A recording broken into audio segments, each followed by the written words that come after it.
नमस्कार, मैं हूं आपके साथ सचिन मेवाड़ और हम पढ़ने वाले हैं आज मराठा परिसंघ, मराठों और अंग्रेजों का संघर्ष, मराठों का उत्कर्ष, मराठों का पतन। ठीक है, तो ये पूरा लेक्चर जो है वो इर्द गिर्द रहेगा मराठा साम्राज्य और अंग्रेजों से रिलेटिव।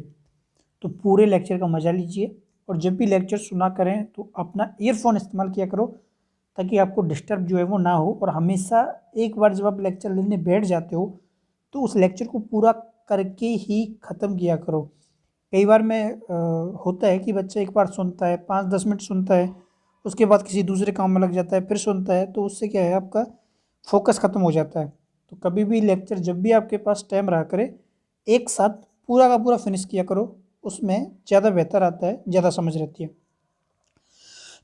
तो हम पढ़ने वाले हैं मराठा परिसंघ के बारे में। अब देखो यहाँ पर एक चीज़ मैं तुमको पहले क्लियर कर दूं, जो मराठा साम्राज्य है वो शुरू होता है मध्यकाल के दौरान से, लेकिन हमको यहाँ पढ़ना है आधुनिक भारत के दरमियान। तो हमको वहाँ से शुरुआत करनी है जहाँ से अंग्रेजों की एंट्री होती है मराठा साम्राज्य में। फिर भी थोड़ा सा बैक में चलते हैं और समझते हैं कि आखिर मराठा साम्राज्य के बारे में थोड़ा सा जान लेते हैं। देखिए, मराठा जो थे इनका उद्भव कब से हुआ? अब मराठा तो पहले से ही थे, लेकिन एक सैन्य शक्ति के रूप में ये पहले काम किया करते थे विजयनगर साम्राज्य के साथ। उसके बाद विजयनगर साम्राज्य के साथ और उसके गोलकोंडा इनमें काम करते थे ये लोग। उसके बाद जहांगीर ने भी इनको क्या किया, अपने दरबार में जगह दी, अपनी सेना में जगह दी। उसके बाद अहमदनगर के जो मलिक अंबर था उसने क्या किया, इनको प्रशासन के अंदर भी शामिल कर लिया। यानी कि पहले सैन्य विभाग में थे लेकिन प्रशासन मैनेजमेंट में शामिल किया इनको। इससे क्या हुआ, पूरे भारत के अंदर मराठों की जो प्रतिभा है वो फैल गई। हर कोई चाहता था कि उनके डिपार्टमेंट में, उनकी सेना में, उनके युद्ध अभियानों में मराठी जो है वो भाग लें। अब चलता रहा जब तक चलता रहा, लेकिन शिवाजी की सोच अलग थी। उसने सोचा क्यों ना हम लोग अपने साम्राज्य का क्या करें, संगठन बनाएं, खुद जो है वो अपने साम्राज्य पर ध्यान दें, अपना साम्राज्य क्या करें, स्थापित करें। इसलिए मराठों का जो उदय होता है वो होता है शिवाजी महाराज के समय से।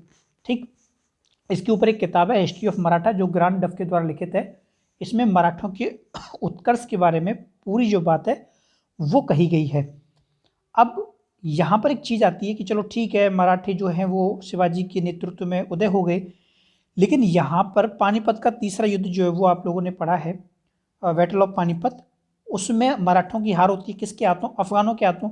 तो उसमें इनकी कमर जो होती है वो टूट जाती है। वो रीजन में तुम लोगों को बताऊंगा कि मराठों के अंदर जो एक सबसे बड़ी आप लोगों को जो चीज़ मिलेगी, ये क्या थे, ये हमेशा मित्र राज्यों की कमी रखते थे, यानी कि अपने सहयोगियों की कमी रखते थे, इसलिए इनकी पराजय हुई। मराठा ना तो शक्ति में कमजोर थे, ना कूटनीति में कमजोर थे, लेकिन ये लोग दूरदर्शी में कमजोर थे। इनकी आगे की नहीं सोचते थे कि हमको करना क्या है, कौन सी चीज़ हमारे हित में रहेगी, कौन सी अहित में रहेगी। तो आप लोग कहोगे अच्छा इतने इतने बड़े शासक हुए, शिवाजी हुए, माधवराव हुए, बाजीराव हुए, इनको नहीं मालूम था? बिल्कुल मालूम था। इनके समय तक मराठा साम्राज्य मजबूत रहा, लेकिन जब इनको अंग्रेजों का चैलेंज आया, अंग्रेज हमेशा, बिल्कुल ऐसा नहीं कि उनके पास बंदूकें थीं और उनके पास मॉडर्न हथियार थे, नहीं। उनके पास एक जो चीज़ था वो था माइंड, वो था दिमाग। वो लोग रणनीति, कूटनीति, संधि, सहायक संधि बहुत कुछ करते थे एक राज्य को हराने के लिए। एक राज्य को उसी की बातों में फंसाकर उसी को हरा देते थे। तो ये अंग्रेजों के अंदर एक बहुत अच्छी चीज़ है। ठीक है, चलिए वो आगे हम धीरे धीरे समझेंगे। तो इनका पानीपत के तीसरे युद्ध में क्या होती है, पराजय होती है। उसके बाद एक और झटका इनको लगता है, माधवराव जो थे इनकी मृत्यु हो जाती है। कब? 1872 में। अब आप लोग कहोगे ठीक है साहब, माधवराव की मृत्यु हो गई तो माधवराव इतना बड़ा कोई राजा भी नहीं रहा कि उसकी मृत्यु से मराठों की जो सत्ता है वो कमजोर हो गई। नहीं, इसका जो रीजन था मेन ये था कि माधवराव बिना संतान के मर गया। ठीक है, जो पीढ़ी दर पीढ़ी चल रही थी ना व्यवस्था, वो पीढ़ी दर पीढ़ी व्यवस्था खत्म हो गई, क्योंकि इसका कोई पुत्र नहीं था, उत्तराधिकारी नहीं था। अब उत्तराधिकारी नहीं था तो इसके बाद गहरा युद्ध हो जाता है, कहाँ? मराठाओं में। और ऐसी ही स्थिति का इंतजार कर रहे थे अंग्रेज। ठीक है, अब यहां से आपका लेक्चर स्टार्ट होता है। स्टार्ट देखिए, 1777 में केवल दो शक्तियां बचती हैं, एक थे मराठा और दूसरे थे अंग्रेज। बाकी पूरे भारत की शक्तियां खत्म हो चुकी थी। मुगल तो औरंगजेब की मृत्यु के बाद 1707 में खत्म हो गए थे। उनके ये छोटे मोटे शासक आते हुए उनका कोई सुनता नहीं था, मानता नहीं था। अब हुआ क्या, जो मराठा थे अब उनमें नेतृत्व की लड़ाई जो है वो शुरू हो गई। एक तरफ थे मराठा महाजी सिंधिया और दूसरी तरफ थे नाना फडणवीस। ठीक है, कौन कौन थे, एक तरफ थे नाना फडणवीस और दूसरी तरफ थे महाजी सिंधिया। इनमें सत्ता के जो नेतृत्व है उसको लेकर संघर्ष शुरू हो गया कि वास्तव में किसके हाथ में जो सत्ता है वो रहेगी। अब देखो, मैंने आप लोगों को यहाँ पे एक थ्योरी बताना चाहूँगा कि आंग्ल मराठा संबंध शुरू होते हैं उसमें एक बात निश्चित थी कि दो शक्तियाँ बची थी, एक तो थे अंग्रेज और दूसरी थी मराठा। अब इनके बीच में संघर्ष जो है वो अनिवार्य हो गया, क्योंकि यह ऐतिहासिक सत्य है कि दो बराबर शक्तियाँ कभी एक साथ नहीं रह सकती। ये फॉर्मूला जो है वो इतिहास का बहुत अच्छा फॉर्मूला है। ये तुम्हारी हिस्ट्री में काम करता है, ये तुम्हारी फैमिली में काम करेगा, ये फॉर्मूला तुम्हारी क्लास में काम करेगा, ये फॉर्मूला तुम्हारी लाइफ में काम करेगा। ठीक है, आप लोग कहोगे सर कैसे, मतलब हम समझे नहीं, क्या फॉर्मूला। कभी भी दो समान लोग जो हैं, दो समान पावरफुल लोग हैं, वो एक साथ कभी नहीं रहेंगे। ठीक है, चाहे वो रिश्ते में भाई क्यों ना हो, चाहे वो किसी भी पद पर क्यों ना हो। आप क्लास में ये चीज़ महसूस करना, आप लोग पढ़ते हैं, क्लास में रहते हैं कि दो समान इंटेलिजेंट बच्चे होंगे या जो बराबर पोजीशन के बच्चे होंगे, यानी कि मान लो फर्स्ट रैंक का बच्चा होगा, सेकंड रैंक का बच्चा होगा, वो दोनों चाहे साथ रहेंगे लेकिन उनके जो मन है ना, उनके जो मतभेद है ना, वो जीवन पर्यंत चलते रहेंगे। ठीक है, इट इज़ फैक्टर, ये हमेशा काम करता है। कभी भी नंबर 1 नंबर 2 पोजीशन के लोग एक साथ, बहुत कम, रेयर कंडीशन होगी कि वो सब साथ रहेंगे, कभी साथ नहीं रहेंगे। मैं एक उदाहरण देता हूँ तुमको। आप लोगों ने टीना डाबी का नाम सुना होगा, यूपीएससी की टॉपर रही थी ऑल ओवर इंडिया, और इन्होंने यूपीएससी के टॉपर सेकंड नंबर की पोजीशन की जो थे उनके साथ क्या कर ली, शादी कर ली। पहले तो लगा कि हम फर्स्ट सेकंड हैं, दोनों शादी कर लेंगे और ज़िंदगी गुजर जाएगी, और ये वो बड़ी बड़ी बातें होती हैं, सपने दिखाए जाते हैं। लेकिन इस अब नंबर 1 नंबर 2 ने शादी कर ली, लेकिन हुआ क्या, 1-2 साल के बाद दोनों की जो साइकोलॉजी थी उसमें टकराव होने लग गया। इधर नंबर 1 के अंदर अलग बात थी, नंबर 2 के अंदर अलग बात थी, और दोनों का क्या हो गया, 2 साल के बाद डिवोर्स हो जाता है। टीना डाबी का गूगल करके देखना, डिवोर्स हो गया। तो बिल्कुल ये फॉर्मूला ऑलवेज काम करता है। नंबर 1 पोजीशन और नंबर 2 पोजीशन, चाहे वो कितने ही समझदार क्यों ना हो, कभी भी बिना संघर्ष किए नहीं रह सकते। That is factor and universal factor. चलिए आगे बढ़ते हैं। अब देखो माधवराव सिंधिया की मृत्यु हो जाती है, कोई पुत्र था नहीं, तो माधवराव को कोई पुत्र नहीं था, इसलिए कुछ मराठा सरदारों ने क्या किया, इसका जो भाई था कौन, नारायण राव, याद रखना, इसका भाई था किसका, माधवराव का, इसको पेशवा घोषित कर दिया जाता है।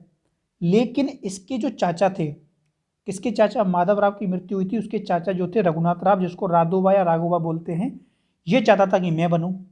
अब हो गया संघर्ष शुरू, माधवराव की मृत्यु हो गई, एक तरफ माधवराव का भाई था, दूसरी तरफ माधवराव का चाचा था, दोनों कहते थे कि भाई हम क्या बनेंगे, शासक बनेंगे। इससे क्या हुआ, दोनों के मध्य फूट जो है वो उत्पन्न हो गई। अब यहाँ पर जो राघोबा होता है वो क्या करता है, गेम खेलता है, किसके साथ खेलता है, अपने भतीजे के साथ खेलता है। ठीक है, किसके साथ, नारायण राव के साथ। यहाँ पे क्या होता है, राघोबा की पत्नी थी आनंदीबाई, इन नामों को याद रखा करो। ठीक है, कोई नहीं बताएगा तुम लोगों को, बताएगा कहाँ से। आनंदीबाई जो थी, उस आनंदीबाई की हेल्प लेता है और इसको क्या करता है, मरवा देता है। किसको मरवा देता है, अपने भतीजे नारायण राव को मरवा देता है, जो कि माधवराव का भाई था। अब आप लोग कहोगे सर कैसे मरवा दिया, क्यों मरवा दिया। देखो नारायण राव ने क्या किया, नारायण राव को पता चला कि मेरा चाचा जो है ना वो पेशवा बनना चाहता है। ठीक है, क्या बनना चाहता है, पेशवा। देखो मैं तुमको एक चीज़ और बताऊंगा, क्षत्रिय शिवाजी के समय ये पद था राजा। ठीक है, और पेशवा जो होता है ना, इसको बोलते हैं सेनापति। क्या बोलते हैं, सेनापति। लेकिन क्षत्रिय पद क्या होता है खत्म हो जाता है, तो ओनली पेशवा पद जो होता है वही बचता है। ठीक है, चलो अब देखो, इसका चाचा बनना चाहता था रघुनाथ राव राघोबा, क्या बनना चाहता था, पेशवा। तो इसने क्या किया, नारायण राव ने क्या किया, पेशवा बनने के बाद रघुनाथ राव को जेल में डलवा दिया। ठीक है, लेकिन रघुनाथ राव ने क्या किया, अपने जो किराए के सिपाही थे, किसके सिपाही, किराए के सिपाही थे, उनकी मदद से ये क्या करता है, उस जहाँ पर इसको बंदी बनाकर रखा गया था वहाँ से ये निकल जाता है। अब निकल जाने के बाद इसने एक चिट्ठी लिखी, किसके लिए लिखी, अपने जो सिपाही थे उनके लिए लिखी कि नारायण राव को क्या करो, नारायण राव को पकड़ लो। ठीक है, क्या कर लो, पकड़ लो। तो इसके लिए एक शब्द इस्तेमाल किया जाता है मारवाड़ी में, धाड़ दो।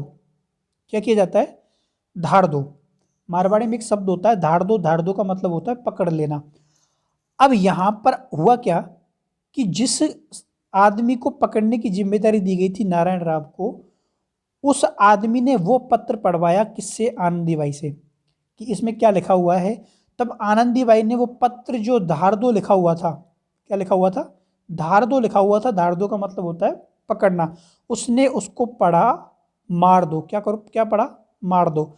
तो अब देखो, अगर रघुनाथ राव उनको सीधा ये कहता तो उनको शक होता कि ये खुद पेशवा बनने के लिए क्या करना चाहता है, नारायण राव को मरवाना चाहता है। इसलिए इसने पत्र लिखा। पत्र को इसकी पत्नी आनंदबाई ने क्या किया, पढ़ाया। तो उसने धाड़ दो शब्द को क्या किया, मार दो शब्द किया। और जो सैनिक थे वो गए, उन्होंने नारायण राव को जाके पकड़ लिया। नारायण राव ने पूछा क्या है, तो ये नारायण राव भागते हुए अपने चाचा के पास आया, लेकिन रघुनाथ राव ने इसकी एक ना सुनी और आनंदीबेन के सहयोग से, षड्यंत्र से नारायण राव को मार दिया जाता है। यानी कि इन दोनों की ही चाल थी इस षड्यंत्र को करवाने में। अच्छा, तो आप लोग कहोगे सर ये बताओ ऐसा रघुनाथ राव ने क्यों किया। इसलिए किया कि कल अगर इस पर जांच होगी तो रघुनाथ राव कहता सर मैंने तो केवल पकड़ने के लिए कहा था, मारने के लिए नहीं कहा, सैनिकों ने खुद अपनी मर्जी से मार दिया, हमने तो नहीं कहा। पत्र देख लो, पत्र में केवल पकड़ने के लिए लिख कर लिखा है। तो that is a geopolitics game. ठीक है, इसको बोलते हैं इतिहास में कूटनीति। अब यहां पर बाद में इनका क्या हो जाता है, खुलासा हो जाता है। लेकिन खुलासा होकर होता क्या, इधर नारायण राव की तो मृत्यु हो चुकी थी। तो ये थ्योरी आपको याद रखनी है कि रघुनाथ राव और उसकी पत्नी आनंदीबेन ने क्या किया था, 13 अगस्त 1773 को नारायण राव की हत्या करवा दी। ठीक है, ये थ्योरी मैंने बता दी है कि किस प्रकार गेम खेला था इन लोगों ने। बिल्कुल। अब देखो, जो बालाजी जनार्दन होता है, बालाजी जनार्दन का ही नाम था नाना फडणवीस। नाम याद रखना है तुम लोगों को, कहीं भी बालाजी जनार्दन आ गया, एक नाम की वजह से पूरा हिस्ट्री का गेम पलट जाता है। ठीक है, वो समझ में नहीं आता ना, जब तक शब्द समझ में नहीं आएगा ना, बिल्कुल मैथ की तरह होता है। मैथ में जब तक सूत्र काम करता है ना तब तक मैथ अच्छी होती है, लेकिन जैसे ही एक दो शब्द ऊपर नीचे हो जाते हैं उसमें पूरा सवाल ही गलत हो जाता है। ऐसे ही कई बार हम पढ़ते हैं, हमको खूब पता है नाना फडणवीस के बारे में, लेकिन बालाजी जनार्दन इसका रियल नाम था। तो बालाजी जनार्दन ने क्या किया, इसका विरोध किया और उसने क्या किया, जो नारायण राव की हत्या करवाई थी उससे उत्पन्न जो संतान थी, ठीक है, जो गंगाबाई से उत्पन्न संतान थी जिसका नाम था माधवराव द्वितीय, इसको पेशवा घोषित कर दिया। अब रघुनाथ राव या राघोबा चिढ़ गया, हमने तो इतनी मेहनत की थी, तब प्लान बनाया था, तब इसको मरवाया था, और इससे क्या हुआ, हमारी जो मेहनत है उस पर क्या हुआ, पानी फिर गया। तो इससे क्या हुआ, दोनों के बीच में संघर्ष शुरू हो जाता है। और जो राघोबा है वो क्या करता है, थाना पर आक्रमण कर देता है। ठीक है, थाना आप लोगों ने महाराष्ट्र में पढ़ता है थाना, और प्रथम रेलगाड़ी भी चलाई गई थी, आप लोगों ने पढ़ा हो तो यहाँ पे। लेकिन इस समय मराठाओं को क्या है, इसकी हकीकत पता चल चुकी थी राघोबा की, इसलिए सारे मराठा जो थे वो एक हो गए। और राघोबा क्या करता है, इस आक्रमण में हार जाता है और वहाँ से भाग जाता है। ठीक है, अब ये भागकर कहाँ पहुँच जाता है, अंग्रेजों के पास पहुँच जाता है और कहता है कि मुझे तुम्हारी क्या चाहिए, मदद चाहिए। अब देखो, कहते हैं ना कि दो लोगों की लड़ाई में तीसरे की एंट्री हो जाती है, और तीसरा कौन था, अंग्रेज थे। अंग्रेजों ने कहा था बिल्कुल स्वागत है तुम्हारा, और राघोबा ने हारनबाई। ठीक है, अब लोग कहोगे सर हारनबाई ये क्या नाम है, हारनबाई, हारनबाई किसका नाम होता है, तो इसका रियल नाम था हारनबी। क्या नाम था, हारनबी था, लेकिन मराठे जो थे इसको हारनबाई बुलाते थे। ठीक है, मतलब ऐसे ही नाम रख लेते हैं किसी का भी, तुम लोग रख लेते हो बिल्कुल ऐसे ही। तो ये कौन था, ये बम्बई काउंसिल का क्या था, अध्यक्ष था। तो याद रखना है, राघोबा ने हारनबी के साथ संधि की थी। अच्छा, तो ठीक है, सूरत की संधि 1775। आप लोग कहोगे ये यहाँ ऊपर आपने 6 मार्च और 7 मार्च क्यों लिखा हुआ है, तो जो रियल संधि है वो 7 मार्च को हुई थी, मैंने 6 मार्च इसलिए लिखा है, कई किताबों में 6 मार्च मिलता है। ठीक है, चलिए, अब संधि क्या क्या हुई, राघोबा को अंग्रेजों ने बोला कि हम तेरे को क्या बना देंगे, पेशवा बना देंगे। ठीक है, राघोबा ने कहा मुझे पेशवा बना दो, हर कीमत पर बना दो, कुछ भी ले लो लेकिन मुझे पेशवा बना दो। अंग्रेजों ने कहा ठीक है हम तुझे पेशवा बना देंगे। लेकिन उसके बदले में हमें कुछ चाहिए। राघोबा ने कहा क्या चाहिए, राघोबा को कहा गया देखो थाना का जो क्षेत्र पड़ता है वो चाहिए, बसीन का जो क्षेत्र पड़ता है ये चाहिए, और सालसेट का क्षेत्र चाहिए, जम्बू सर का क्षेत्र चाहिए। देखो ये क्षेत्र कहाँ पड़ते हैं, गुजरात में पड़ते हैं, लेकिन उस समय गुजरात महाराष्ट्र का ही भाग था, इसलिए ये इसके अधीन आते थे। ठीक है, राघोबा की सुरक्षा में 2500 सैनिक रहेंगे, उनका जो खर्चा आएगा 1.5 लाख रुपए वो राघोबा को देना पड़ेगा। राघोबा ने कहा कितना भी खर्चा आ जाए आई डोंट केयर, मुझे बनना है राजा, मुझे बनना है पेशवा, मुझे बनना है सर्वे सर्वा। ठीक है, एक लत आ जाती है ना कि जब आदमी कुछ सब कुछ भूल जाता है, बस कुछ भी हो जाए मुझे तो बनना है तो बनना है। तो बिल्कुल यही जो हालत है वो होती है किसकी, राघोबा की। चलिए अब इसमें क्या हुआ, इसके अलावा अंग्रेजों ने कहा कि बम्बई साका जो है वो 6 लाख रुपए आपको वार्षिक कर देना पड़ेगा उसको। राघोबा ने कहा ठीक है मैं दूंगा 6 लाख रुपए। अंग्रेजों ने कहा सूरत और बड़ौच का जो टैक्स आता है, जो वहाँ से उगाई होती है कर की, उसका 1/2 हिस्सा देना पड़ेगा। राघोबा ने कहा ठीक है ये भी ले लेना, पर मुझे राजा बना दो तुम, मुझे पेशवा बना दो तुम। राघोबा ने अंग्रेजों की अनुमति के बिना कोई समझौता जो है वो नहीं करेगा। राघोबा ने कहा कल तुम किसी और से समझौता कर लो, ऐसा नहीं चलेगा। राघोबा ने कहा मैं कुछ नहीं करूंगा, तुम मुझे क्या बना दो, पेशवा बना दो। ठीक है, अंग्रेजों ने कहा ठीक है हम तेरी मदद करेंगे। अब देखो यहाँ पर एक जो चीज़ है वो निकल कर सामने आती है। वो क्या निकल के आती है कि रेगुलेटिंग एक्ट जो है ना, मैंने नोट डाला है इसलिए, रेगुलेटिंग एक्ट जो है 1773, इसमें क्या लिखा हुआ है, इसमें लिखा हुआ था कि बंगाल काउंसिल जो है इसकी अनुमति के बिना कोई जो है वो संधि नहीं कर सकता। और ये संधि किसने की थी, बम्बई काउंसिल ने की थी, बम्बई शाखा ने की थी, इसलिए ये संधि क्या है, अयोग्य थी, इसका कोई महत्व नहीं था। अब लोग कहोगे सर थोड़ा और एक्सप्लेन करो। एक्सप्लेन करने का मतलब ये है कि आपको जाना है कहाँ पर, किसी ट्रेन में बैठ के, और उस ट्रेन का टिकट मिलता है रेलवे स्टेशन से, लेकिन आपका ट्रेन का टिकट किसी आपने दुकान से खरीद लिया, किसी बाहर के बिचौलिए से खरीद लिया और उसको स्टेशन पर एक्सेप्ट नहीं किया। बिल्कुल ऐसा ही था, मुंबई काउंसिल के पास कोई अधिकार नहीं था कि वो सहायक संधि कर सके, इसलिए ये संधि रियल में थी नहीं। अब देखो बम्बई काउंसिल ने क्या किया, बम्बई काउंसिल ने इस बारे में एक पत्र लिखा, किसको लिखा, बंगाल काउंसिल को लिखा कि हमने संधि कर ली है। उन्होंने क्या किया, इस संधि को अस्वीकार कर दिया कि ऐसी कोई संधि हुईगी नहीं। लेकिन ये बात जो है राघोबा को नहीं बताई गई, राघोबा को पता ही नहीं था कि अधिकारी नहीं है बम्बई काउंसिल के पास संधि करने का, वो तो बस सपनों में खो रहा था कि मुझे पेशवा बनना है। और यहाँ से क्या होता है, आंग्र मराठा संघर्ष की शुरुआत हो जाती है। ठीक है, अब देखो जो अंग्रेजी सेना है वो राघोबा के समर्थन में आक्रमण कर देती है। कब कर देती है, 18 मई 1875 को मराठों और अंग्रेजों के बीच में अरास नामक स्थान पर क्या होता है, युद्ध होता है, जिसमें मराठे जो होते हैं वो पराजित हो जाते हैं। ठीक है, और जो सालसेर का क्षेत्र है इस पर अंग्रेजों का क्या हो जाता है, कब्जा हो जाता है। होना ही था क्योंकि संधि में लिखा हुआ था कि सालसेर का क्षेत्र अंग्रेजों के पास रहेगा। लेकिन जैसे ही बंगाल काउंसिल को पता चला कि हमारे मना करने के बाद संधि की, चलो कोई बात नहीं, लेकिन हमारे मना करने के बावजूद भी इन लोगों ने क्या किया, मराठों पर आक्रमण कर दिया, तो बंगाल काउंसिल ने तुरंत युद्ध को बंद करने के क्या दिए, आदेश दिए। ठीक है, और ये कहा कि ऐसी कोई संधि जो है वो नहीं होगी। अब ये बात किसको पता चल गई, राघोबा को पता चल गई। राघोबा का दिल टूट गया, कहता है कि ये तो मेरे साथ धोखा हो गया।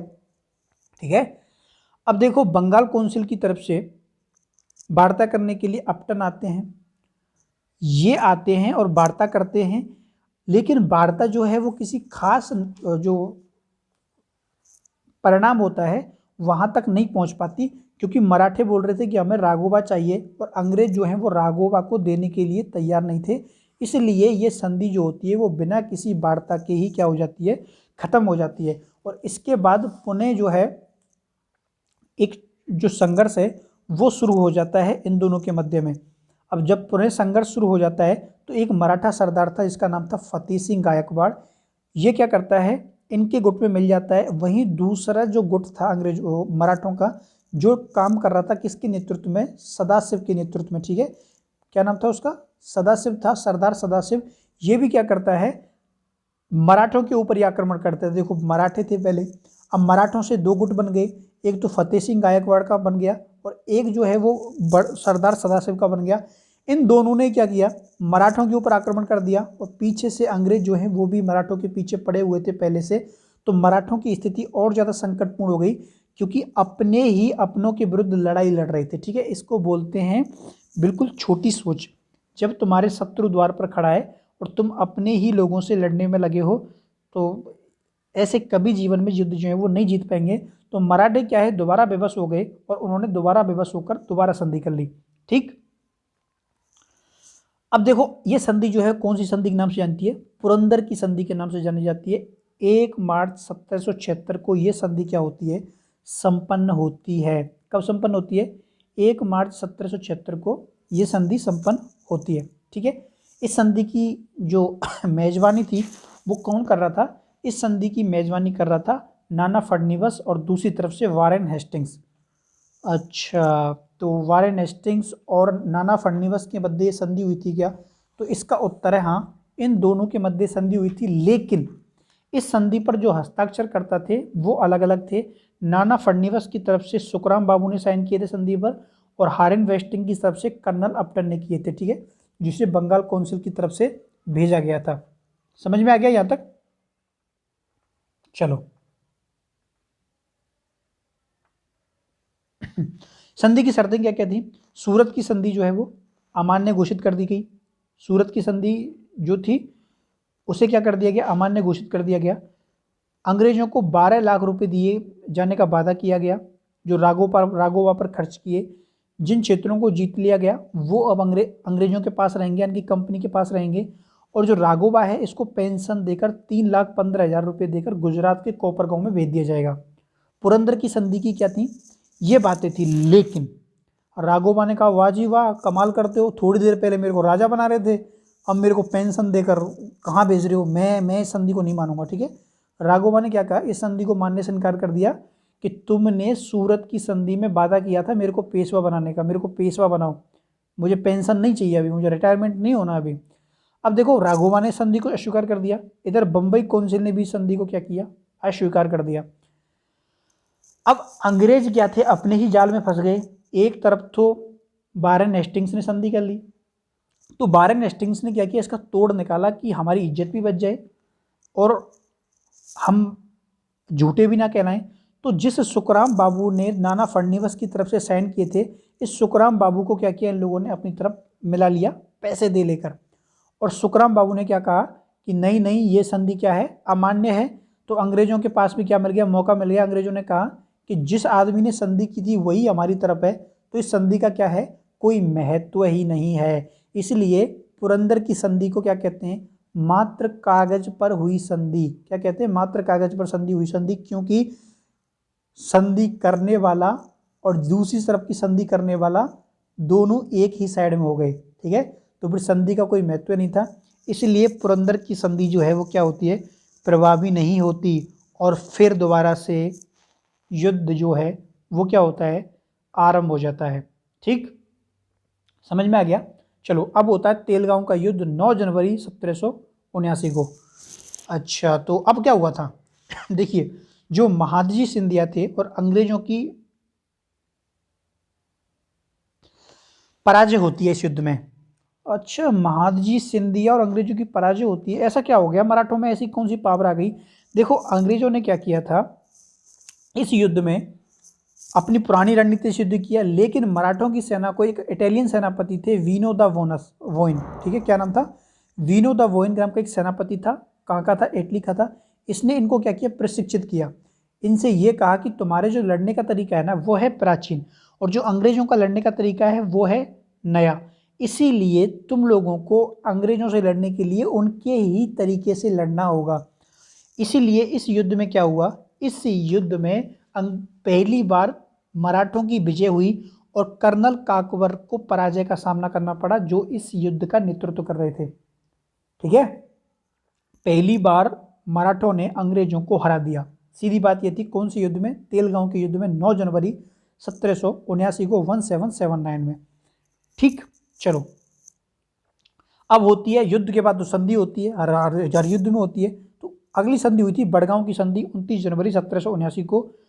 राघोबा को मराठों को सौंपा जाए। संधि की शर्त यही रख दी कि इस आदमी को हमें दो, इस आदमी ने पूरी ऐसी तैसी करके रखी है मराठों की, इसलिए इस राघोबा को हमें सौंपा जाए। दूसरी शर्त ये थी, जीते हुए प्रदेश जो हैं वो मराठों को सौंप दिए जाएं, ठीक है, और 4100 रुपये का जुर्माना दिया जाए। देखो, एक छोटे बच्चे को तुम कभी पूछोगे ना तेरे को कितने रुपए चाहिए, तो वो कहेगा 5 रुपये या वो कहेगा 10 रुपये। इससे ज़्यादा छोटा बच्चा कभी मांगेगा नहीं, वो ये नहीं कहेगा नहीं मेरे को तो 4000 रुपये चाहिए। तो बिल्कुल मराठों ने यही गलती की थी, मांग भी रखी तो मात्र 4100 रुपये जुर्माने की। अंग्रेज कितने की मांग रखते थे? 6 लाख, 10 लाख, 25 लाख, 40 लाख।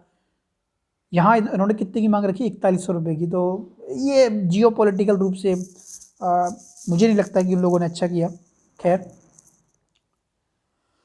अब देखो मराठों ने एक काम यहाँ पे पता नहीं क्या सोच के किया। इन्होंने कहा कि फॉरमन और जो स्टीवर्ट नाम के जो अंग्रेज अधिकारी थे, इनको अपनी कैद में रखेंगे हम लोग जब तक तुम लोग इस संधि की शर्तों को नहीं मान लोगे, हमारी बातों को नहीं मान लोगे। अब जब ये संधि की शर्त जो है वो किसके पास गई? हेस्टिंग्स के पास गई। तो हेस्टिंग्स ने क्या कहा कि भाई हम तो इस संधि को नहीं मानेंगे।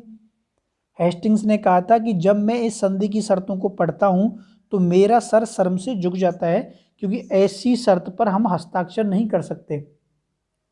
और मराठों के सामने तो कोई भी शर्त रख देते थे ये लोग, तुरंत ये क्या करते थे, उस संधि को मान लेते थे। लेकिन हेस्टिंग्स ने क्या किया? संधि को मानने से इनकार कर दिया। अब मानने से इनकार कर दिया, स्वाभाविक है दोबारा युद्ध होगा। बिल्कुल दोबारा युद्ध हुआ। तो कर्नल फॉरम के नेतृत्व में सेना जो है वो पूना पर आक्रमण करने के लिए भेजी जाती है, और कर्नल गार्डर के नेतृत्व में ग्वालियर पर आक्रमण करने के लिए भेजी जाती है। यानी कि दो सेनाएं जो हैं वो भेजी गई थी, और दोनों ने सफलतापूर्वक जो है वो अभियान किए, यानी कि पूना को विजित किया और ग्वालियर को विजित किया। नाना फडणवीस ने निजाम और जो भोसले थे, इन दोनों को कहा कि हमारी मदद करो, इनके साथ संधि करने का प्रयास किया था। लेकिन अंग्रेजों ने दोनों को ही क्या किया?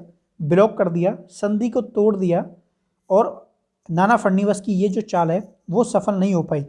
लेकिन यहाँ पर क्या होता है, कहते हैं ना कि एक बार जो आदमी किसी युद्ध स्थल से चला गया, या उसने कहीं पर कोई समझौता कर लिया, फिर वो वापस लौट के आ गया, फिर वो चला गया, तो उस आदमी पर आप ज़्यादा दिन तक क्या नहीं कर सकते? भरोसा नहीं कर सकते।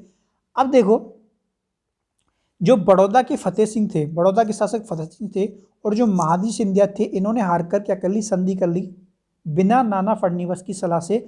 और महादजी सिंधिया ने ये कहा कि हम क्या करेंगे, आपकी संधि करवा देंगे मराठों के साथ में, यानी कि हम बिचौलिया बन जाएंगे। ठीक है, बोलते हैं ना सरकारी गवाह बन जाना। तो नाना फडणवीस के ऊपर ये लोग क्या करने लगे? दबाव बनाने लगे कि क्यों तुम महाराष्ट्र को बर्बाद करने में तुले हो, क्यों मराठों को मरवाने पे तुले हो, अंग्रेजों के साथ संधि कर लो, पूरे भारत के राजाओं ने संधि कर ली, ऐसी ऐसी बातें जो है वो करने लगे। लेकिन नाना फडणवीस ने कहा नहीं, हम अभी इनके साथ कोई संधि नहीं करेंगे, अभी हम युद्ध करेंगे।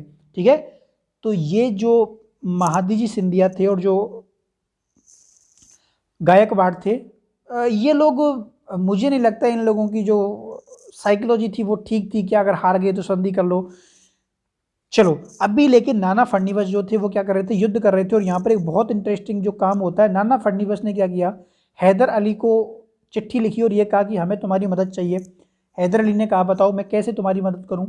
तो उसने कहा कि देखो, अंग्रेज महाराष्ट्र पर आक्रमण कर रहे हैं, इस समय पूरा दक्षिण खाली पड़ा है, तुम क्या करो, कर्नाटक के ऊपर आक्रमण कर दो। कर्नाटक अंग्रेजों के अधीन था।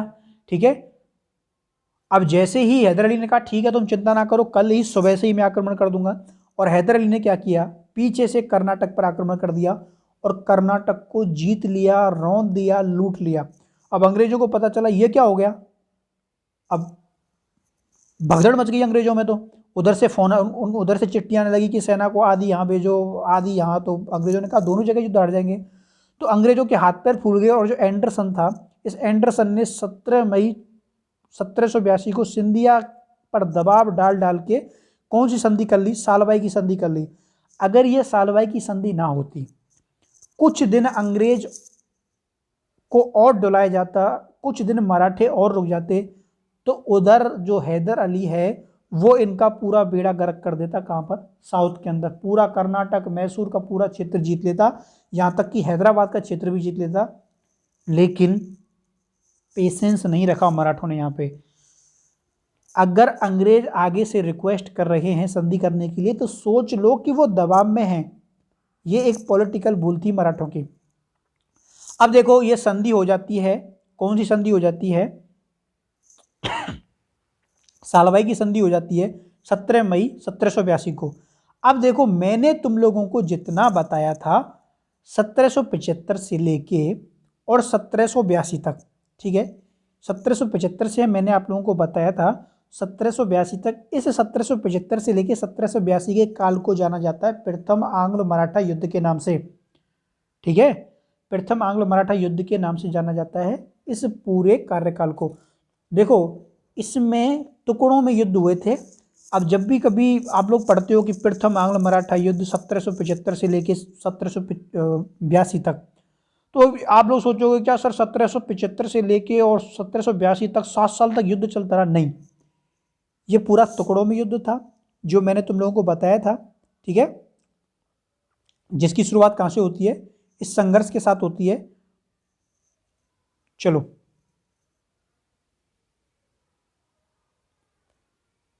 ये जो सूरत की संधि है ना, यहां से प्रथम आंग्ल मराठा युद्ध क्या होता है? शुरू होता है, जो 1782 में जाके सालभाई की संधि पर खत्म हो जाता है। अब देखो होता क्या है, होता यह है कि इस संधि की शर्तें देखी क्या क्या थी? दोनों पक्ष एक दूसरे के प्रदेशों को लौटा देंगे, जो जीते थे ना, अंग्रेजों ने मराठों के जीते थे या मराठों ने अंग्रेजों के जीते थे, दोनों को लौटा देंगे। लेकिन अंग्रेजों ने कहा कि हम साल, शेर और भड़ोच का क्षेत्र जो है वो इनको नहीं लौटाएंगे। मराठों ने कहा ठीक है मत लौटाओ, कोई बात नहीं। दूसरा क्या है, माधवराव जो नारायण था, माधवराव सेकंड था, उसको क्या किया? पेशवा मान लिया गया। दूसरा था कि जो राघोबा था इसको पेंशन दे दी गई और ये कहा कि भाई तू अब रिटायरमेंट ले ले, पॉलिटिक्स से दूर हट जा। अंग्रेजों ने कहा हम तेरी अब कोई हेल्प जो है वो नहीं करेंगे, ठीक है। राघोबा को बहुत दुख हुआ, झूठे हो तुम लोग, इतनी मेरे से प्रॉमिस कर लिए, संधि कर ली, सूरत की संधि कर ली। तो राघोबा क्या हुआ? नाराज होकर चला गया। यहाँ पे जो माझी सिंधिया है इसको यमुना के क्षेत्र जो हैं वो दे दिए गए, ठीक है। अब देखो यहाँ पे आप लोग सोचो कि साहब माझी सिंधिया को यमुना के क्षेत्र दे दिए, मतलब कुछ समझे नहीं। तो देखो यहाँ हम थोड़ा नीचे चलते हैं, देखो मैं तुमको ये दिखाऊंगा, ये वाला क्षेत्र, ठीक है।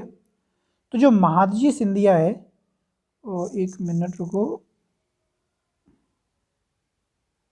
तो उनको ये वाला जो क्षेत्र पड़ता है, ये वाला, ठीक है, यमुना नदी जो निकलती है, ये वाला क्षेत्र जो है वो महादजी सिंधिया को दे दिया गया और ये कहा कि तुम इस क्षेत्र पर राज कीजिए। पेशवा जो है इसका संपूर्ण इस क्षेत्र पर क्या रहेगा? राज रहेगा, ठीक। अच्छा,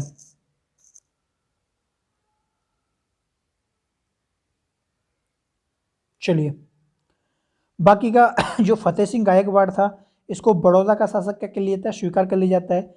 अब देखो यहाँ पर एक पेज फंस जाता है, अंग्रेज जो है वो माइंड गेम खेलना चाहते हैं। उन्होंने लिखा कि जो हैदर अली है वो अंग्रेजों का क्षेत्र लौटा देगा, हैदर अली जो है वो अंग्रेजों का क्षेत्र लौटा देगा तथा पेशवा अंग्रेजों के विरुद्ध दक्षिण में युद्ध में शामिल नहीं होंगे। एक बहुत अच्छी शर्त अंग्रेजों ने अपनी तरफ से इसमें जोड़ दी। अब हैदर अली ने तो क्या कहा? मराठियों के कहने पर कर्नाटक को जीत लिया और ये भी कहा कि पेशवा अंग्रेजों के विरुद्ध दक्षिण में युद्ध में शामिल नहीं होंगे। इसका मतलब क्या था? इसका मतलब ये था कि अगर कल हैदर अली अंग्रेजों का क्षेत्र नहीं लौटाता है और अंग्रेज हैदर अली पर आक्रमण करते हैं तो मराठे उसकी हेल्प नहीं करेंगे। इसका सीधा सा मतलब ये था। और इस पर क्या हुआ? जून 1782 को हेस्टिंग्स ने क्या किया? हस्ताक्षर कर दिए, ठीक है। लेकिन यहां पर एक पेज फंस गया। यहां पर नाना फडणवीस ने कहा नहीं नहीं नहीं नहीं नहीं, ऐसा नहीं हो सकता। नाना फडणवीस ने कहा कि मैं इस संधि को नहीं मानूंगा। अब नाना फडणवीस ने कहा कि क्यों, तुम इस संधि को क्यों नहीं मानोगे? तो नाना फडणवीस ने एक बात बोली कि ये बताओ, हैदर अली ने हमारे कहने पर आक्रमण किया, ठीक है, हमने कहा कि भाई तुम कर्नाटक के ऊपर आक्रमण कर दो, उसने कर दिया, कर्नाटक को जीत लिया। अब हम क्या शर्त कर रहे हैं अंग्रेजों के साथ में कि अगर कल अंग्रेज हैदर अली पर आक्रमण करेंगे तो हम उसकी मदद नहीं करेंगे। ये गलत होगा, ये धोखा होगा, ठीक है। किसी आदमी के साथ क्या होगा? ये धोखा होगा। हैदर अली ने हमारे कहने पर आक्रमण किया था कर्नाटक के ऊपर। जिस आदमी ने, नाना फडणवीस ने कहा सिंधिया को, गायकवाड़ को, कि जिस आदमी ने हमारे एक कहने पर अंग्रेजों के ऊपर आक्रमण कर दिया, अगर वो अंग्रेजों के ऊपर आक्रमण न करता तो पूरा मराठा क्षेत्र चला जाता। अंग्रेज आज संधि कर रहे हैं तो दबाव में कर रहे हैं, तो उसके साथ क्या होगा, हैदर अली के साथ धोखा होगा और मैं अपना साम्राज्य खो सकता हूँ, लेकिन उस आदमी के साथ अपने जीवन में कभी धोखा नहीं करूँगा जिसने हमारे लिए इतना किया है। ठीक है, भले ही उसकी जाति मुस्लिम है, चाहे धर्म दूसरा, सॉरी उनका धर्म दूसरा है, लेकिन हम हैदर अली के साथ ऐसी गद्दारी नहीं कर सकते कि हम उसके विरुद्ध में ही संधि कर लें, हम अंग्रेजों के साथ आ जाएं। उसने कहा नहीं। ठीक है, हो सकता है कि हम राज्य नीति का पालन करते हैं और महाराष्ट्र में जीत के लिए नए साम्राज्य की स्थापना करना चाहते हैं, लेकिन हम एक ऐसे इंसान के साथ खिलवाड़ नहीं कर सकते जिसने हमारे एक बार कहने पर हमारे लिए इतना बड़ा रिस्क उठाया है। तो नाना फडणवीस ने कहा मैं इस संधि पर क्या नहीं करूँगा, साइन नहीं करूँगा। तो इधर हेस्टिंग्स का दिमाग खराब हो जाता है कि भाई ये क्या हो गया। ठीक है, और देखो जब तक हैदर अली की मृत्यु नहीं हुई थी ना, 7 दिसंबर 1782 को हैदर अली की मृत्यु हुई थी, उसके बाद 20 दिसंबर 1782 को संधि पर हस्ताक्षर किए थे नाना फडणवीस ने। तो कुछ चीज़ें ऐसी होती हैं, आप जब इतिहास पढ़ते हो तो महसूस करते हो कि यहाँ पे कुछ लोग केवल वचनों को निभाने के लिए, कुछ एहसानों को निभाने के लिए अपने राज्य को भी दांव पर लगा देते थे। ठीक है, किसी दूसरे इंसान के लिए किसी ने किसी की मदद की नहीं की, लेकिन नाना फडणवीस ने तब तक संधि पर हस्ताक्षर नहीं किए जब तक हैदर अली नहीं मर गया था। जब हैदर अली मर गया तो ठीक है, संधि पर हस्ताक्षर कर दिए थे, लेकिन मेरे हिसाब से मैं जहाँ तक सोचता हूँ तब भी नाना फडणवीस को संधि पर हस्ताक्षर नहीं करने चाहिए थे, क्योंकि टीपू सुल्तान अंग्रेजों के विरुद्ध लड़ रहा था। ठीक है, लेकिन यहाँ पर नाना फडणवीस ने एक बहुत ही अच्छा मैसेज दिया था अंग्रेजों को कि जो मराठों के साथ हमदर्दी दिखाएगा उसे मराठा कभी धोखा नहीं देंगे। ठीक है, बिल्कुल। और इस प्रकार से 20 दिसंबर 1782 को संधि पर हस्ताक्षर हो जाते हैं और ये संधि हो जाती है अंग्रेजों और मराठों के बाद। और इस संधि के बाद 20 वर्षों तक अंग्रेजों और मराठों के बीच में कोई संघर्ष जो है वो नहीं होता। ठीक है, चलिए आगे बढ़ते हैं। 1784 में मुगल बादशाह शाह आलम सेकंड ने पेशवा को वकील ए मुतलक, ठीक है, जो दिल्ली के शासक थे उस समय 1784 में, कौन थे, शाह आलम द्वितीय, इन्होंने पेशवा को वकील ए मुतलक और जो महादजी सिंधिया थे इनको नायब वकील ए मुतलक, मतलब नायब का मतलब होता है सहायक के रूप में। अच्छा, आप लोग कहोगे सर ये बताओ वकील ए मुतलक कौन होता है और नायब वकील ए मुतलक कौन होता है। ठीक है, तो देखिए ये होते हैं प्रशासनिक अधिकारी। ठीक है, प्रशासनिक कार्य को करने वाले लोग जो होते हैं, प्रशासनिक व्यवस्था को चलाने वाले लोग होते हैं, उनको बोला जाता है वकील ए मुतलक। और नायब लग गया तो उसका सहायक। ठीक है, दोनों को उपाधि जो है वो मुगल बादशाह शाह आलम द्वितीय के द्वारा दी गई थी। चलो, द्वितीय आंग्ल मराठा की क्या होती है, यहाँ से शुरुआत होती है 1803 से लेके और 1806 तक, क्योंकि लगातार 20 वर्ष तक जो संधि हुई थी, उस संधि के 20 वर्ष तक इन दोनों के मध्य में क्या है, कोई भी युद्ध जो है वो नहीं हुआ था। लगातार 20 साल तक संधि शांति रही थी और इस 20 साल में अंग्रेजों के द्वारा अपनी दूसरे क्षेत्रों की समस्याएं जो हैं वो निपटा ली गई थी और इधर मराठों ने अपनी जो संधि है वो कर ली थी। ठीक है, चलिए इस बीच में कई गवर्नर जनरल जो है वो आए थे। वारेन हेस्टिंग्स चला गया था 1785 में, उसके बाद मैकफर्सन आया था। मैकफर्सन ने कहा कि भाई मैं कोई युद्ध नहीं करूंगा, मैं केवल जो ईस्ट इंडिया कंपनी के नियम है उन्हीं पर चलूंगा, जिसमें लिखा हुआ था हस्तक्षेप की नीति, मैं उसका क्या करूंगा, पालन करूंगा। उसके बाद जॉन सोर आए थे, इन्होंने भी कुछ नहीं किया, उसने भी कार्नवालिस की जो नीति थी उसका अनुसरण किया था। तो जो उसके बाद जितने भी गवर्नर जनरल आए थे उनमें से किसी ने भी जो है मराठों के साथ संघर्ष जो है वो नहीं किया था।